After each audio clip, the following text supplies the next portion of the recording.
దిగువ మధ్యతరగతి వాడు పేదవాడు దారిద్ర్య రేఖగా వెళ్ళిపోతున్నారు. కారణం ఈ ప్రభుత్వాలు, ఈ ప్రభుత్వ విధానాలు. స్వాతంత్రం వచ్చి 70 సంవత్సరాలు అవుతున్నా మన జీవితాల్లో ఏమాత్రం మంచి మార్పు, సంతోషకరమైన మార్పు, అందరూ సంతోషంగా ఉండగలిగేటువంటి పరిస్థితులు లేకపోగా 70 ఏళ్ళు, 50 ఏళ్ళు, 40 ఏళ్ళు, 30 ఏళ్ళు, 20 ఏళ్ల క్రితం ఉన్న లైఫ్ స్టైల్ కూడా, జీవన విధానం కూడా దిగజారిపోతుంది. ఈ విషయం మీ అందరికీ అర్థమయ్యే ఉండాలి. మీరందరికీ ఒకటే ఒక ప్రశ్న, మీరందరూ ఇప్పుడున్న పరిస్థితులకు సంతోషంగా ఉన్నారా? మీరే కాదు, ఎవరు. Your right. సో మనకి ఇలాంటి పరిస్థితుల నుంచి మంచి పరిస్థితులు రావాలంటే ఎలా సాధ్యం అవుతుంది? మంచి గవర్నమెంట్ వస్తే సాధ్యం అవుతుంది, మంచి పార్టీ అధికారంలోకి వస్తే సాధ్యం అవుతుంది. ఇదే తెలుగుదేశం పార్టీ, ఇదే పిల్ల కాంగ్రెస్, అంటే కాంగ్రెస్ నుంచి వైసీపీగా మారిన ఈ పిల్ల కాంగ్రెస్, ఈ నాయకులు వీళ్ళే మళ్ళీ అధికారంలోకి వచ్చి వీళ్ళే వస్తే మన లైఫ్ ఎలా మారుతుంది? ఇంపాసిబుల్ మారుతుంది. ఇదివరకు 5 ఏళ్ళు ఎలా ఉందో రాబోయే 5 ఏళ్ళు కూడా అలాగే ఉంటాయి. కాబట్టి మీరు ఓటు వేసే ముందు ఆలోచించండి. పవన్ కళ్యాణ్ మా జనసేనాని మీకు మేనిఫెస్టోలో ఎన్నో అద్భుతమైనటువంటి విషయాలు చెప్పారు.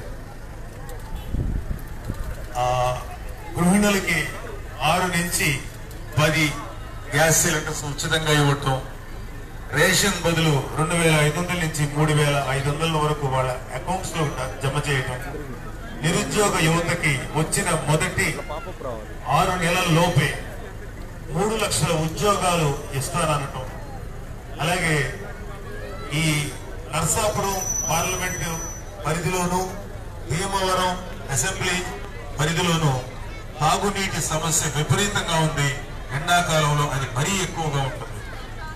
సో ఆ నీటి సమస్య తీర్చడానికి గాను విజయేశ్వరం నుంచి అందరికీ మంచినీరు, తాగే మంచినీరు సప్లై చేయడానికి విజయేశ్వరం నుంచి పైప్ లైన్ ద్వారా భీమవరం నియోజకవర్గానికే కాదు, అంటే పార్లమెంట్ నియోజకవర్గంలో ప్రతి గ్రామానికి తాగు నీరుని సరఫరా చేసేటువంటి ప్లాన్ అమలు చేయబోతున్నాం.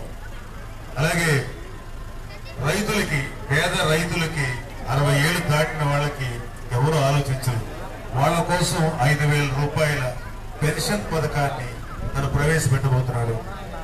పేద రైతులు, సన్నకారు, చిన్నకారు రైతులకి పొలాలు సాగు చేసుకోవడానికి అతి తక్కువ రుణంతో 8,000 రూపాయలు ఎకరానికి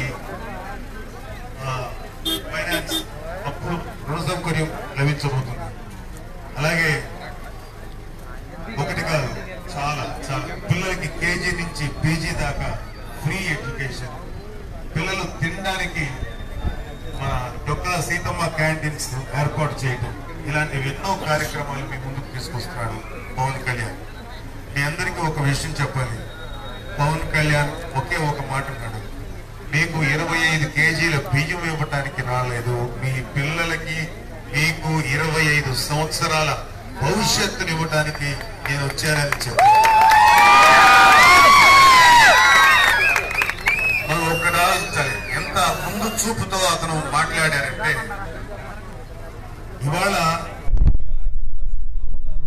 మీ పిల్లలు కూడా అలాంటి పరిస్థితుల్లో ఉండాలని మీరు కోరుకుంటున్నారా? ఖచ్చితంగా ఏ తల్లిదండ్రులైనా మీలాగే ఆలోచిస్తారు, నేను కూడా అలాగే ఆలోచిస్తాను. నేనైనా మీరైనా మన పిల్లలకి మనకన్నా మంచి భవిష్యత్తు, మంచి జీవితం కావాలని కోరుకుంటాం. పవన్ కళ్యాణ్ అందుకని అన్నాడు, 25 సంవత్సరాల భవిష్యత్తు ఇవ్వాలని కోరుకుంటున్నాడు. ఏ రాజకీయ నాయకుడు అలా ఆలోచించడు, ఏ పార్టీ నాయకుడు అలా ఆలోచించడు. మామూలు రాజకీయ నాయకుడు నెక్స్ట్ వచ్చే 5 సంవత్సరాల ఎలక్షన్స్ గురించి ఆలోచిస్తాడు. కేవలం గొప్ప రాజకీయ నాయకుడు మాత్రమే వచ్చే తరం గురించి ఆలోచిస్తాడు. అలాంటి నాయకుడే పవన్ కళ్యాణ్. సో ఇలాగా మీకు మనస్ఫూర్తిగా సేవ చేయడానికి, మీకు మీ పిల్లలకి బంగారు భవిష్యత్తు ఇవ్వడానికి తమ్ముడు మీ ముందుకు వచ్చాడు. జనసేన ఇచ్చాడు. పవన్ కళ్యాణ్కి ఏ పవర్ లేకపోయినా, ఎటువంటి కనీసం ఒక కౌన్సిలర్ పదవి కూడా లేకపోయినా ఎన్నో సమస్యల్ని తాను పరిష్కరించాడు. రాజధాని భూముల్ని ఆక్రమించుకోబోతుంటే 2 గ్రామాల రైతుల భూములు పోకుండా నిలబడి ఆ భూముల్ని సేవ్ చేశాడు, రైతులకు ఉంచేలాగా చేశాడు. అలాగే ఉద్దానంలో ఎవరూ పట్టించుకొని కిడ్నీ సమస్యని ఎన్నో వేల మంది కిడ్నీ సమస్యతో బాధపడుతుంటే ప్రపంచం దృష్టిని దాని మీదకు మరల్చి అక్కడ ఎంతో మంచి వైద్య సదుపాయం కలగజేసే వాళ్ళ ఆరోగ్యం గురించి కేర్ తీసుకున్నారు. ఇలాంటి ఎన్నో కార్యక్రమాలు చేశారు. Fatima college students issues follow చేశారు. డ్రెడ్జింగ్ కార్పొరేషన్ ఆఫ్ ఇండియా అంటారు, అక్కడ ఒక విశాఖపట్నంలో అది ప్రైవేట్ పరం కాకుండా దాన్ని కాపాడాడు. వంతాడ విలేజ్ అనేది చుట్టుపక్కల ఎక్కడ ఈస్ట్ గోదావరి, ఆ విలేజ్ లో మొత్తం బాక్సైట్ తవ్వేసి ఊరిని కలుషితం చేసేసారు. ఆ విషయాన్ని ప్రపంచం దృష్టికి తీసుకొచ్చి ముందుకు వెళ్ళలేకుండా ఆపగలిగాడు. ఎన్నో గొప్ప గొప్ప సమస్యలు అడ్రస్ చేశాడు. ఇది పవన్ కళ్యాణ్కి అధికారం లేకపోయినా చేయగలిగినటువంటి సత్తా. జగన్మోహన్ రెడ్డి లాంటి నాయకులు నాకు సీఎం చేయండి మీకు అది చేస్తాను, నన్ను సీఎం చేయండి మీకు ఇది చేస్తానని చెప్తారు, కానీ ఉన్నంతలో చేయటానికి అతనికి ఏమైందో నాకు అర్థం కాదు. అసెంబ్లీలో కూర్చొని ప్రజా సమస్యల మీద ప్రతిపక్షం హోదాలో పోరాడాల్సింది పోయి అసెంబ్లీకి 2 సంవత్సరాల పాటు వెళ్లకుండా తిరిగితే ఏం ఉపయోగం? ఎన్ని సమస్యల మీద పోరాడాల్సి వస్తుంది. ఇది అతని పరిస్థితి. ఇక భీమవరం నియోజకవర్గానికి మనకు వస్తే, ముఖ్యంగా భీమవరం నియోజకవర్గంలో వైసీపీ ఎమ్మెల్యే గ్రంథి శ్రీనివాస్ అనే ఆయన వైసీపీ తరఫున ఎమ్మెల్యేగా నిలబడుతున్నారు. మీ అందరికీ తెలిసే ఉంటుంది అతను ఎలాంటి వ్యక్తో. అతను Bhimavaram urban cooperative bank something అలాంటి బ్యాంక్ ఒకటి 2000 సంవత్సరం బిగినింగ్ లో పెట్టి 100 కోట్ల డిపాజిట్స్ ప్రజల దగ్గర నుంచి డిపాజిట్స్ తీసుకొని ఆ డబ్బులన్నింటినీ ఏ రూపంలో పోయినాయో తెలియకుండా పోగొట్టేసి ఒక్కరికి 1 పైసా కూడా ఇవ్వకుండా బ్యాంకు దివాళా తీర్చారు. దాదాపు 10,000 మంది ఇవాళ మోసపోయారు. 2000 బిగినింగ్ లో 100 కోట్లు అంటే ఇప్పుడు దాని విలువ ఈజీగా 300-400 కోట్ల రూపాయలు ఇప్పుడున్న విలువ ప్రకారం.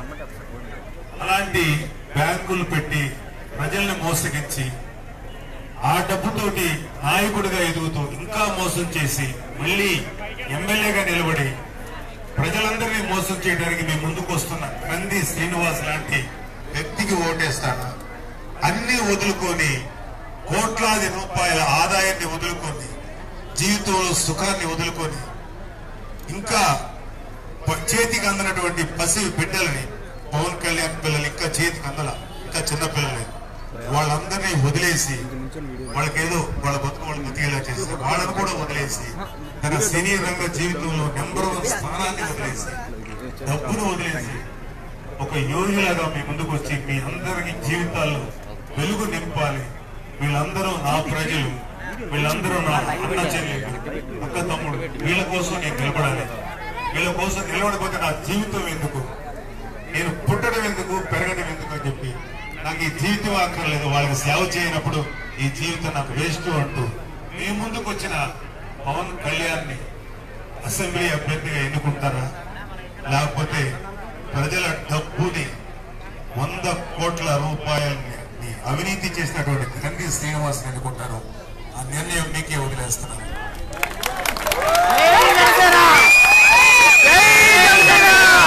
గ్రంథి శ్రీనివాస్ మనకు తెలిసింది ఈ మోసం, ఇంకా ఎన్నో జరిగింది.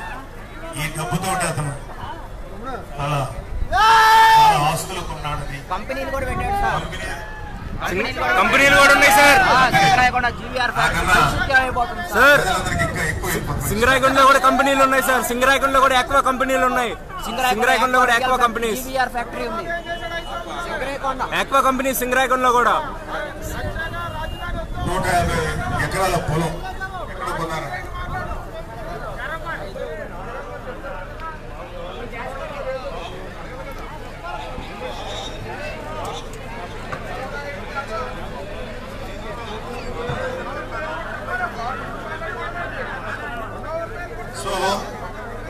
గ్రంథి శ్రీనివాస్కి మీరు ఓటేస్తారా?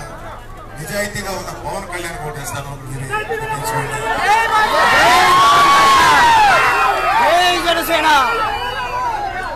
మీకోసం అన్ని రోజులు వచ్చి సేవ చేయడానికి వస్తున్నాడు పవన్ కళ్యాణ్. అలాగే అభ్యర్థిగా నన్ను నిలబెట్టాడు. అన్నయ్య నువ్వు కూడా ఇదిగో ఇప్పుడు నా కూతురు పక్కన ఉంది, నా కూతురికి నేనేం చెయ్యక్కర్లేదు. వాళ్ళ జీవితం వాళ్ళు నిర్మించుకున్నారు, వాళ్ళ జీవితం వాళ్ళు బతుకుతున్నారు.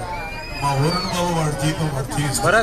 నేను నా పిల్లలకి నేను మీ పిల్లలకి చేయడానికి నా తమ్ముడు మా నాయకుడు పవన్ కళ్యాణ్ మాకు అవకాశం ఇచ్చాడు. సో నన్ను కూడా మీరు మీ ఈ నర్సాపురం ఎంపీ అభ్యర్థిగా గాజు గ్లాస్ గుర్తు మీద మీ అమూల్యమైన ఓటు వేసి ఎంపీ అభ్యర్థిగా నన్ను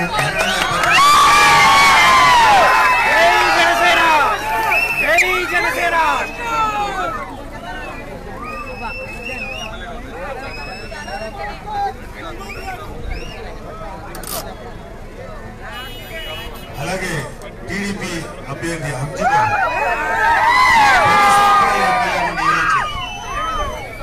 ఇంకా చాలా అవినీతి చేశాడు. అవన్నీ తవ్వుతున్నాం, త్వరలో బయటకు వస్తాయి. బహుశా చాలా మందికి నాకు తెలుసు. సో నేనేమంటానంటే ఇలాంటి టీడీపీ అవినీతి చేసే టీడీపీ ఎమ్మెల్యే 100 కోట్ల రూపాయలతో చేసిన గ్రంథి శ్రీనివాస్ లాంటి ఎమ్మెల్యే అభ్యర్థుల్ని పక్కన పెట్టండి. పవన్ కళ్యాణ్ గెలిపించుకోండి. మీ బిడ్డలకి బంగారు భవిష్యత్తు కల్పించండి. మాకు ఏ ఆశలు లేవు, మాకు ఏ కోరికలు లేవు. కోట్లు సంపాదించాలని ఆశ లేదు. తినడానికి ఇంత అన్నం అంతే మా బతుకు. ఎందుకంటే మాకు దాచుకోవడానికి బ్యాంకులో దాచుకోవడానికి డబ్బులు అవసరం లేదు. నీకు సేవ చేస్తే ఈ జీవితానికి అదే గొప్ప రివార్డు దొరుకుతుంది. చేతనైనంత వరకు మీకు మనస్ఫూర్తిగా హృదయపూర్వకంగా మీకు ప్రేమగా సేవ చేసుకునే అవకాశాన్ని మాకు కల్పించండి. మీకు ఒక విషయం అయితే నేను గ్యారంటీ ఇస్తాను. ఎమ్మెల్యేగా పవన్ కళ్యాణ్ గారు ఈ భీమవరంలో నిలబడుతున్నాడంటే భీమవరం యొక్క గొప్పతనం ప్రపంచం అంతా తెలుస్తుంది. ఒక పార్టీ సీఎం క్యాండిడేట్ ఎమ్మెల్యే నిలబడటం అంటే అది చాలా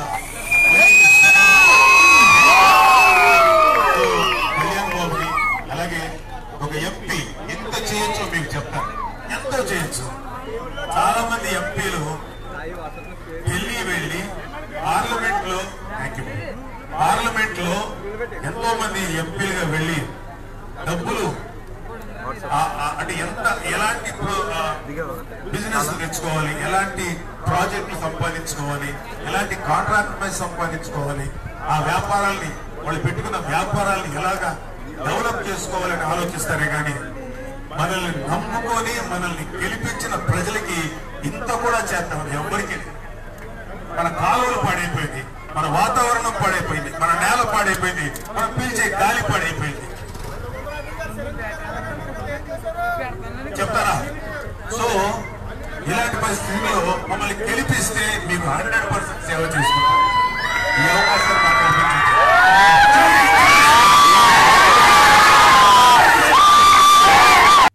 For more updates, please subscribe 99 TV Telugu.